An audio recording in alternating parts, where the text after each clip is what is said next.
As bomb threats increase, school districts are working to strike a balance between response and distraction. Today in San Marcos, a school safety workshop provided some best practices for school leaders. KXAN's Gary Cooper brings us the lessons from the training. Back in 2018, these three were charged with making a terroristic threat against Taylor High School.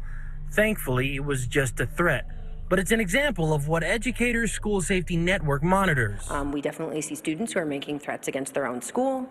We see outside actors. In the last couple of years, we've had threats that were made by teachers, secretaries, parents, SROs, originating from overseas, so really everywhere. Overall, Klinger says threats to schools have gone up in the last 10 years. Since the beginning of our research, we've been tracking some level of social media threats, but we're right around 50% of the threats that we track involve the use of social media. The network says the best defense against school threats is a good offense, preparing rather than just reacting and responding. If we wing it, if a school district just makes it up in the heat of the moment, in the unfortunate event that we have a threat targeting our school, we are going to have a response that is poor and a response that is going to propagate more chaos, fear, anxiety, and disruption. Perhaps the biggest takeaway from the workshop is something everyone can do, says Philip Taylor, head of security for Hays CISD. Nobody knows their classrooms better than teachers. Nobody knows their schools better than students. If you see something that's out of place, say something about it. In other words, be vigilant. The Educators School Safety Network and Texas State School Safety Center says they can work with any ISD in Texas at no cost. Training wraps up today, but most of the information found in the workshop can be found on our website, KXAN.com. In San Marcos, Gary Cooper, KXAN News.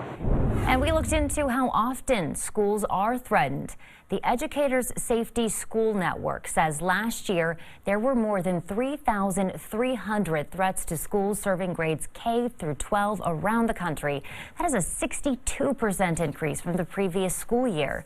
There were almost 300 incidents of violence at schools last year. That's a 113% increase from the year before. And one of those incidents happened southeast of Houston and Santa Fe. Last May, 10 people were killed when a student opened fire inside Santa Fe High School. Since then, the school board has approved spending money on police cameras, a new camera system for its buses, and buying a monitoring system so parents and officials can track school bus locations using GPS. The district in Santa Fe also added metal detectors to the school's 3 entrances after the shooting. And later this week, a judge will rule on whether the trial for the accused shooter will be moved. His attorneys argue he cannot get a fair trial in Galveston County.